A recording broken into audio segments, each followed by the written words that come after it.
ibig sabihin, matatag kayong Kristiyano. Sabi, ibinibigay daw yung battle, yung hardest battle to his strongest soldier. Amen. Amen. Mentras tumataas yung battle nyo, ibig sabihin, matibay kayo sa Panginoon. Bilib ang Panginoon. Sabi, naku, mani-mani lang dito yung mga maliliit na pagsubok.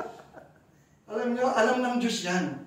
Huwag kayong magtatampo sa Diyos. Huwag kayong magagalit sa Diyos. Sasabihin, sabi nga ni ate, ang bait-bait ko naman sa iyo, Panginoon. Matulungin ko naman. Tumutulong na ako sa iyo. Bakit ito ako ngayon? Tumatakbo. Hindi ko malaman kung paano yung takas na gagawin ko. Diba? Minsan talaga totoo yun. Pag naandun ka na sa pagkakataon, na naandun ka na sa problema, ang hirap makita ng Diyos. Ano po? Ang hirap.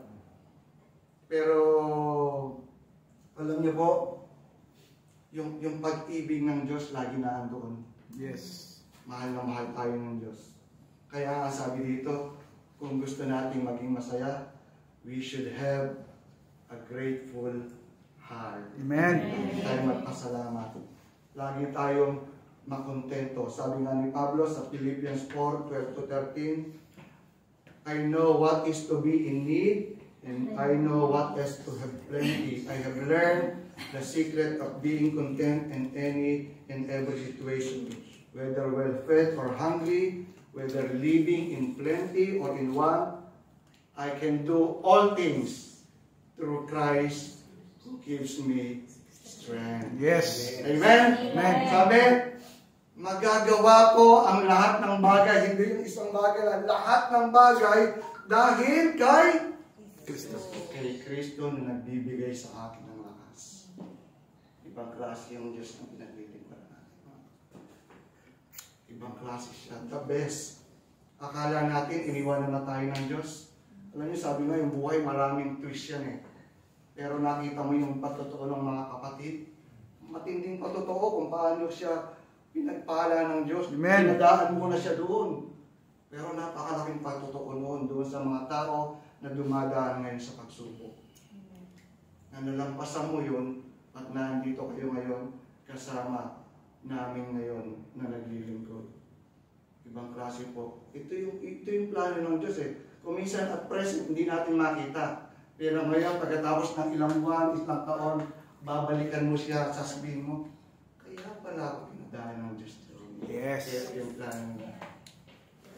Kung hindi dumating yung pagkakataon na magkakasama-sama pa tayo ngayon. Hindi.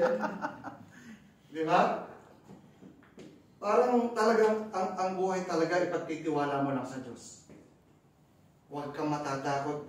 Basta yung buhay mo nagtitiwala, sumusunod sa Diyos, wala kang dapat katakutan. Kahit dumadaan ka man doon sa pagsubok. Alam natin, pangako ng Diyos, idadaos ka niya. Yes. Amen? Amen?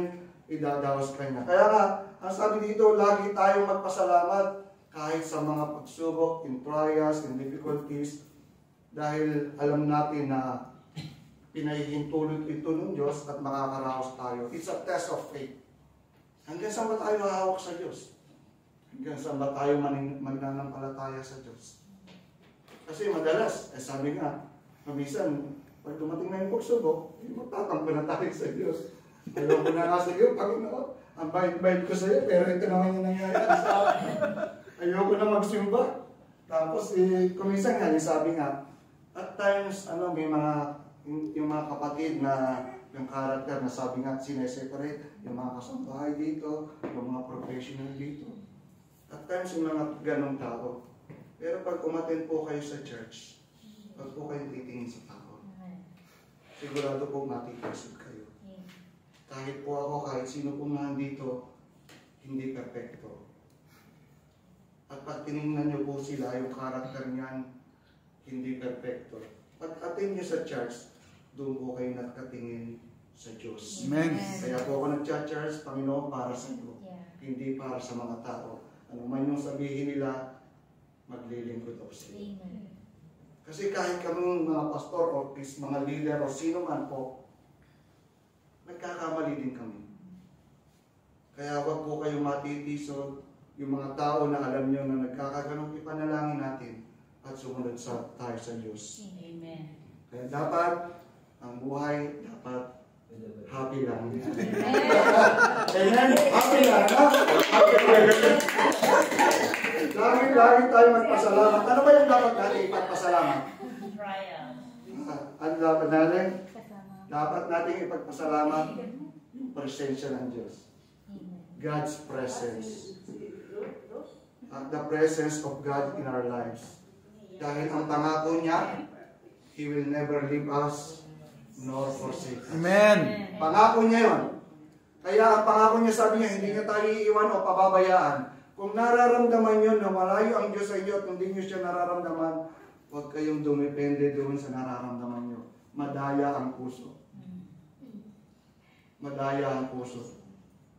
Ang panghawakan niyo yung pangako ng Diyos. Yes. Ang pangako niya, hindi niya kayo iiwan o pababayaan. Amen? Amen. So pag pinahawakan niyo yun, sigurado, hindi naman kayo talaga iiwan ng Diyos.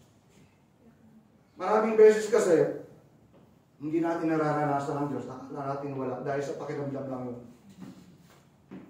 Madalas, lalo tayo mga OFW, pag nasa ibang bansa, pag wala ng pera, natatakot ka na.